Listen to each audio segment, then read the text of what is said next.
Hey there, everybody. Thanks for joining me for another one-man review. Today I'll be taking a look at a new book, 6 mini comics from MS Harkness. This is just a self-published thing. I was looking to see if there's a publisher, but it just has msharkness.com. So this is a self-published piece by MS Harkness. Harkness is one of my two favorite autobio diary kind of comics artists working right now. Anyone who watched the channel for a long time knows that obviously we talk about a lot of these books because there's a lot of them out there and a lot of important ones. But I typically, even though I wind up enjoying a lot of them, don't particularly like the genre. But artists like MS Harkness and writers like Harvey Pekar and more recently MS Harkness and Chad Bilyeu, I really like what they do. I think Chad and MS Harkness are my two favorite current autobiographers, and reading this intro here by Harkness maybe kind of gave me a clue into one of the things that makes a difference for me. Is she's saying that she's, prefers these short stories to like the long memoir. And I like that, but it's also not the obsessive, like every day I do a journal diary type of thing. And I think there's kind of extremes, right? You have the memoir, which is typically like, oh, I had some struggle in my life and I overcame it. Like if it's a struggle that's really unique, then it's interesting. If it's a struggle everyone goes through, then those are usually where I fall off.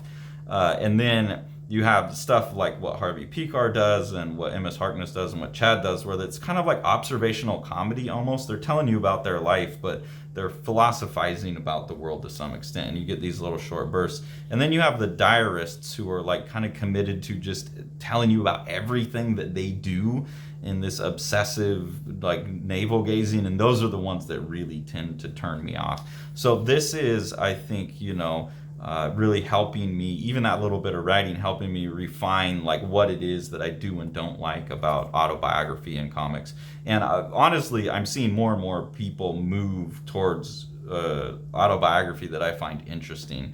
So this kind of like old Joe Matt, I think, is the guy that comes to mind immediately. Kind of way of doing it that I don't like is going away. I think, I hope it's falling out of favor. So anyways, we get 6 stories in here by MS Harkness. They're all, of course, really, really well drawn. Her way of cartooning is fantastic, and her way of cartooning herself with her hair is really fun. I always like that character. And then the writing is always great as well. So this is like a little 2-page. This is a collection of 6 things that have showed up elsewhere. I like artists that do that. If they're doing stuff in anthologies, collect those too for your fans to get it all at once. Because like I may not want to go out and buy 6 anthologies, but I will buy 6 stories by you. If one of these I actually have in the Rust Belt Review anthology, that's fine. We'll double up to get a collection of everything. So this is a little 2-pager where she sleeps with someone who's 6'6", really big guy. A lot of the stories about her kind of like sexual misadventures, and here she's having quite a bit of fun. They've been talking about Banksy. He's misnaming as Banky, and she's like, just shut up so I can enjoy you.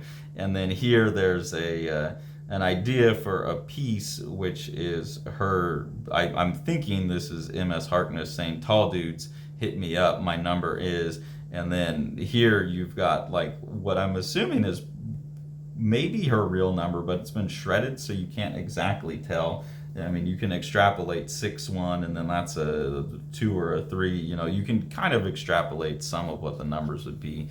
So I'm wondering if anyone's tried to call all the variations of 6'1", 300, 6'1", 380. There's like different variations.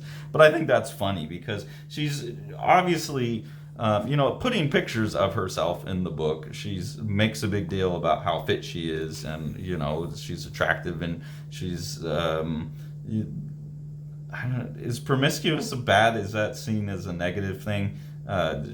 She enjoys her sex life, we'll say that. So when you put that all in the book, then putting your phone number in there, I think, is pretty big risk, because you're potentially in your audience creating kind of a fetishized view of you already, and then you put that in there. It's like a really intentionally cruel joke, and I like that she's playing that. It's kind of like, yeah, nerds, I know a lot of you want to fuck me, like, good luck. It has that kind of, and her personality seems that way throughout the book. So there's just a sense of, like, vibes that I could get along with in here too. Like, someone who's willing to play a joke like that seems, like a funny person, and also, kind of brave to some extent. So I like that. This short story here is about her friend has asked her to come help table at an anime convention, and she wants to do it high, and is talking about being pretty, like, seasoned user of edibles, pretty confident in her ability to ride out a bad trip or whatever, and gets these cookies from this dealer and describes them as murky dark green like bark, instantly activating my gag reflex with each bite.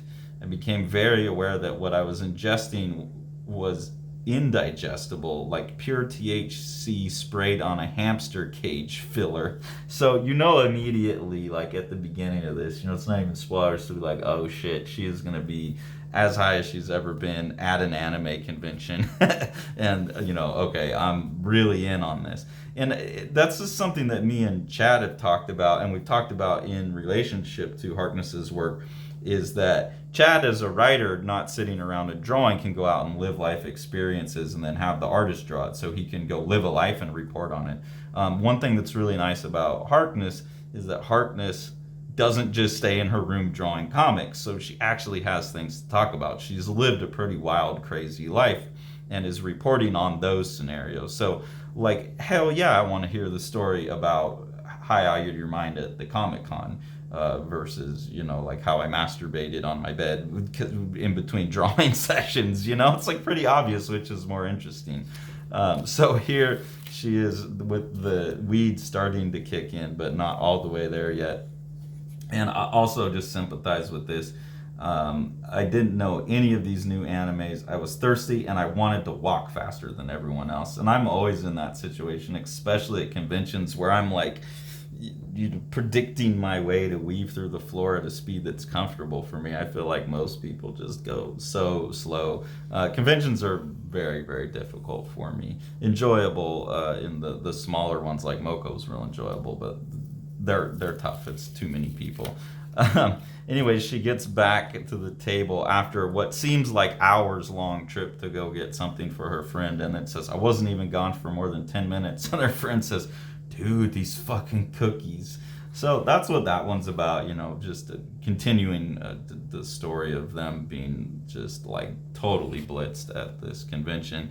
And then all throughout you get these real kind of blurry photos that I'm assuming are photos of Harkness, because they kind of coincide with what she's talking about. So here you have this one's called Plunder Bird. A little bit hard to read with the dark printing of the tone up here, but this one is Harkness saying that, like for those of you who don't know, I was she says sugar baby, but basically a sex worker. People are saying that you should say sex worker, you should say prostitute, blah blah blah, whatever. She was a sex worker, a sugar baby, a prostitute. In the Midwest of the United States, and people are like, oh my god, you're crazy, you must have some crazy stories. And she's like, yeah, of course. And like, okay, kick back, I'll tell you some of these stories. So I think what this is here is a picture of her out at like a really rich person's house or at a really rich hotel, going to go out and escort somebody and taking a picture of herself in the fancy mirrors. I think that's what it is. So that's what I was saying, like, about it's when you have this in your book and you've got pictures of yourself looking attractive and stuff, it's pretty risky to put even a half phone number in the book. I think it's pretty funny. Here's this story has a bit where it's talking about she wants to dress up. She's getting her hair done, braids done, to dress up like an MMA fighter with some blood on her face for a costume party that she's going to, which again, like I really love MMA, so it's like when I'm reading this book, it's also not only just enjoyable, funny cartooning with some. This is something I always like about autobiography is like look, you've done sex work, you were a sugar baby, you have stories to tell. That's a very different thing. So it's a view of the world, an extreme way of living in the world that I don't know anything about, and this tells me about it, from a very honest viewpoint. And there's no complaining about it. It's all seemed to be something that was fun. So it's kind of like Chester Brown's Paying for It, where it's uncomfortable, but it's really interesting because it's just a part of the world I don't ever plan on engaging with. But then you have these other things where, like the sense of humor seems right. The kind of, there's some vague evasions of political stuff that I'll get to that seems about right. The MMA stuff I'm into. So it's like, there's just, same kind of deal with the Chad stuff. And now that I have hung out with Chad, I was like, yeah, I was right. Chad is someone that I'd like to hang out with. This seems like someone that, just like I'm reading it and it's like a totally different life than me. But there's things in common there where it's like, oh yeah, cool, that's someone I hang out with. It would be fun to bullshit and tell stories. So that's good when you're reading. You don't want to hate the person that you're reading about.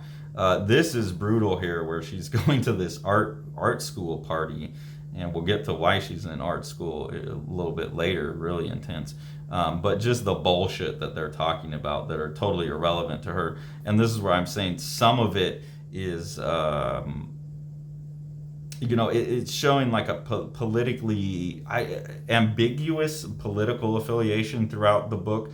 Like here you have someone, I haven't asked my dad, but no, he'll vote for Trump. It just sucks. My mom better not tell him, blah, blah, blah. And she's not telling you what her interests are. It's like the kid complaining about Trump is just as stupid as Trump to her. Is the dumb entitled art school kid complaining about Trump is just as dumb as Trump to her, is the sense I get in these books. And so I kind of like that too, that removed, like I'm not affiliated, and I can't tell if it comes from like a mid-ground point or if it comes from like an extreme anarchist point of view. Those kind of seem like the two possibilities to me about the reactions to the political stuff that's going on in here. But I vibe with either one of those. Anyone who's kind of looking critically at the two main narratives is good by me. So I enjoy that when that shows up in here, it's always like with the skepticism rather than like a dogmatism, I guess is the difference. Here you get Harkness talking about why she went to art school, is that she has endometriosis, which is an awful thing going on that's causing her to basically like bleed for this like nasty like menstrual material for months on end, and she basically needs a fairly easy surgery, but a surgery nonetheless, and goes to art school because of the mandatory insurance that you get as a student that you have to pay for. So going to school was the only way to get loans to be able to pay for the surgery that she needed. And given what we have been through with medical stuff and insurance lately, it's like, man, that's pretty heartbreaking.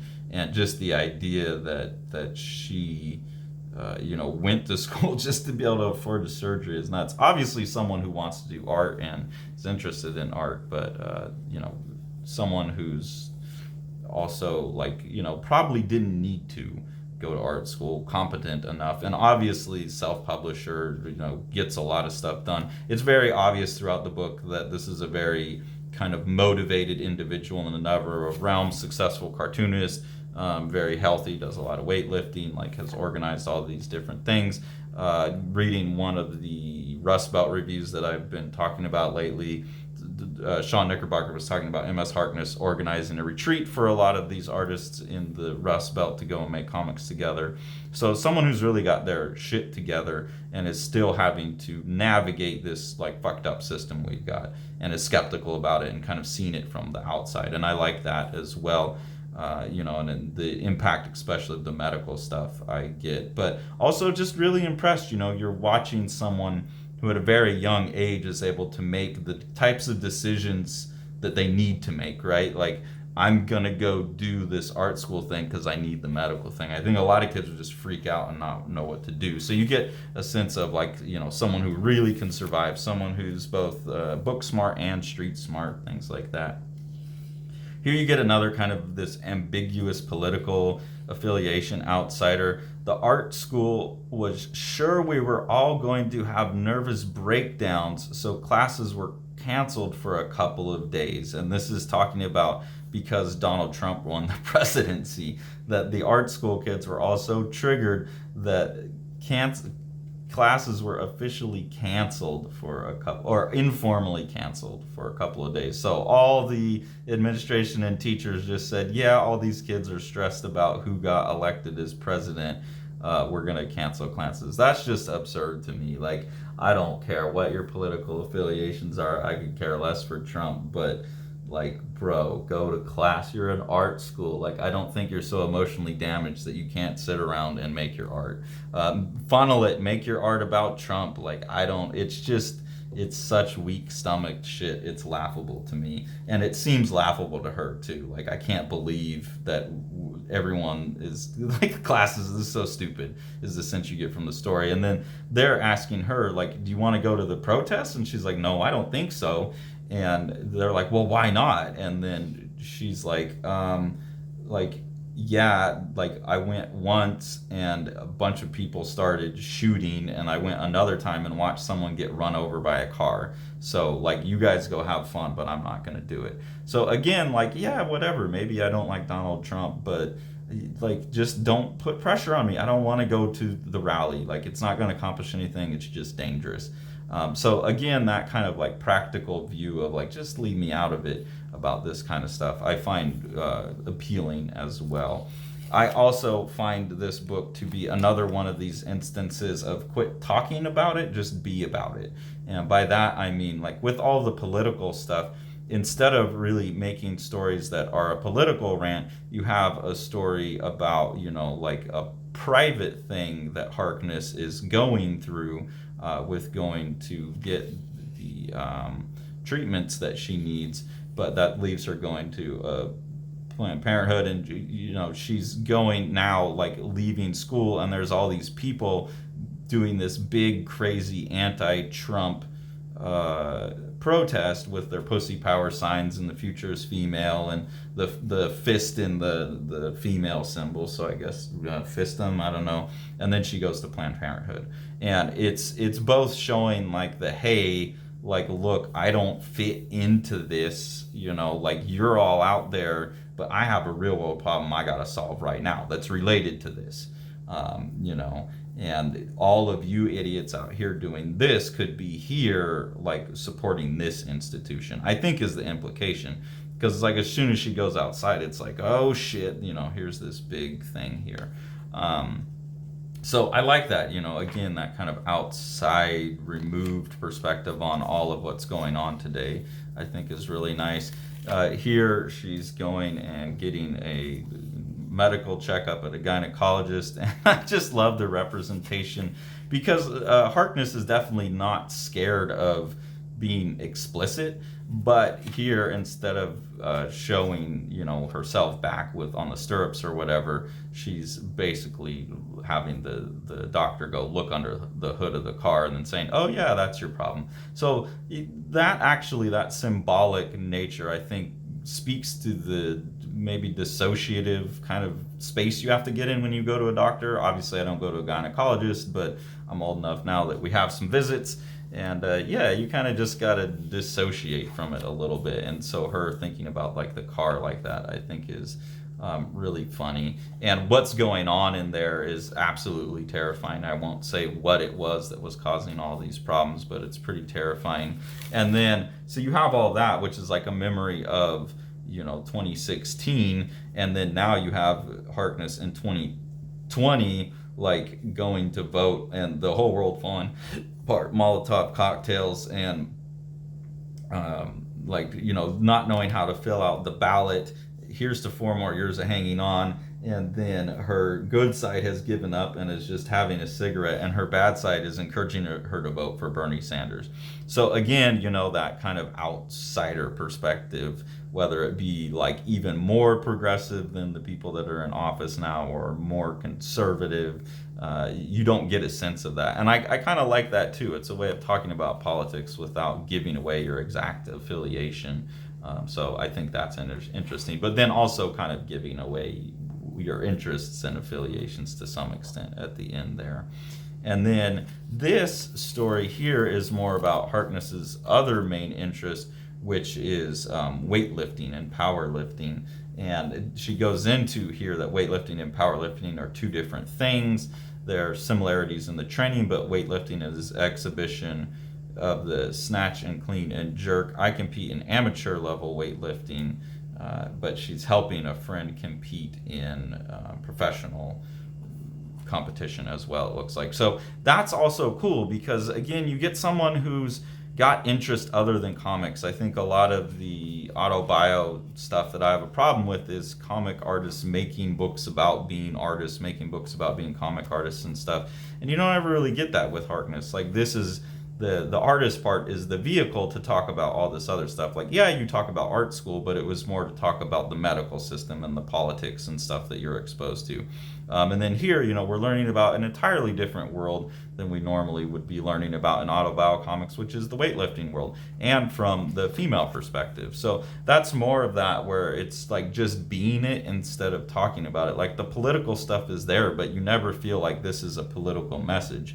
It's just whatever type of way of being in the world that MS Harkness thinks is the right way is the way that she's being in the world, and so she's just being it. She's not talking about it. I feel like a lot of artists talk about the way the world should be, but then they're not even living it themselves. So just go be it, and this is an artist who's being it, and I think it's great. And because of that, like this page here, while they are talking mostly about weightlifting, they do stop in on a show of female cartoonists. There was an exhibition of women cartoonists in the main gallery space, because she now lives in Ohio, so she's going to the Billy Ireland, and they're seeing Robbins, Glockner, Fleener, all these people do set, and she sets up a rug and like worships them. But the first thing she says when she comes in is that I should be here among the greats. So that kind of confidence, like you're walking in and you're like, I'm already good enough. And I agree, she should be. She will be. Like, I would rather read an MS Harkness book than any of these other people, because I feel like they kind of commit the sins, and I feel like that I complain about at least the works of theirs that I've been exposed to.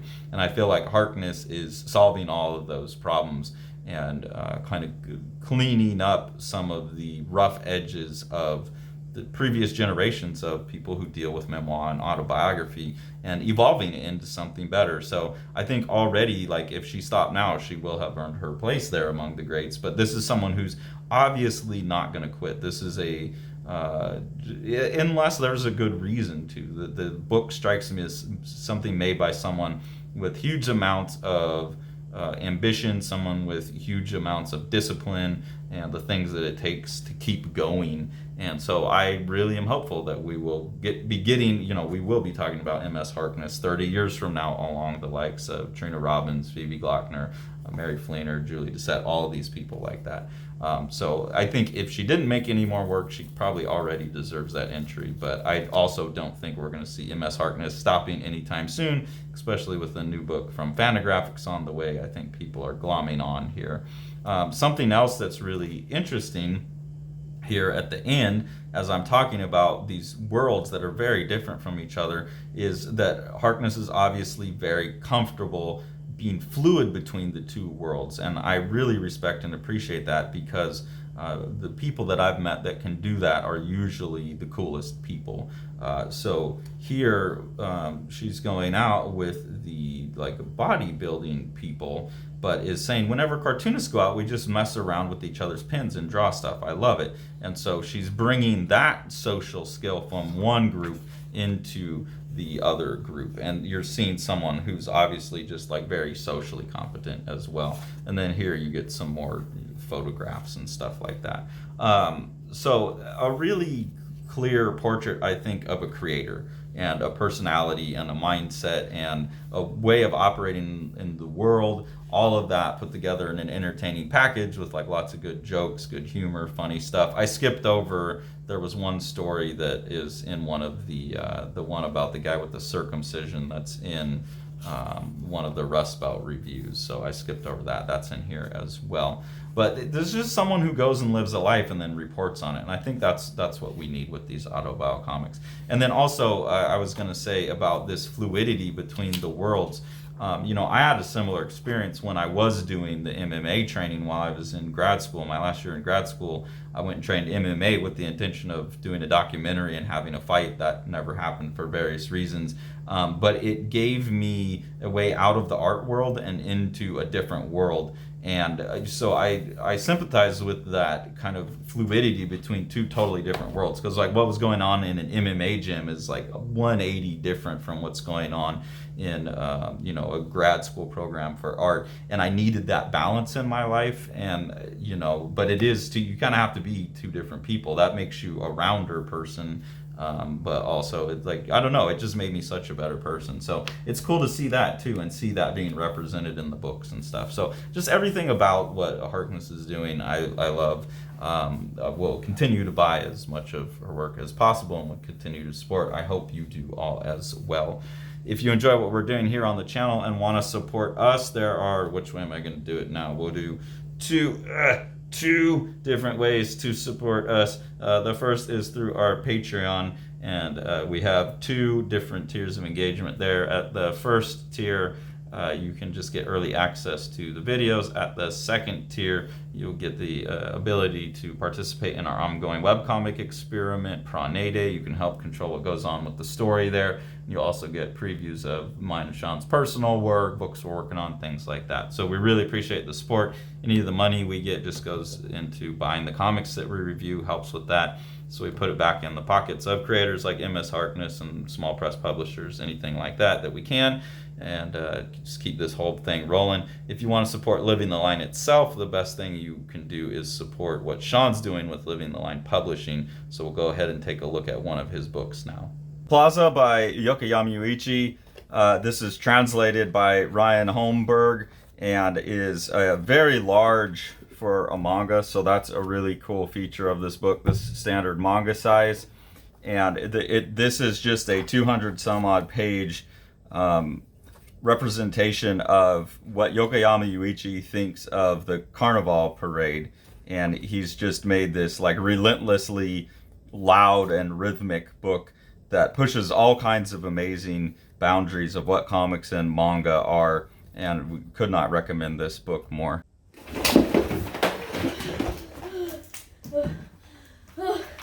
Like and subscribe and hit the bell, please, so Carson can finish reading his books and let me go home.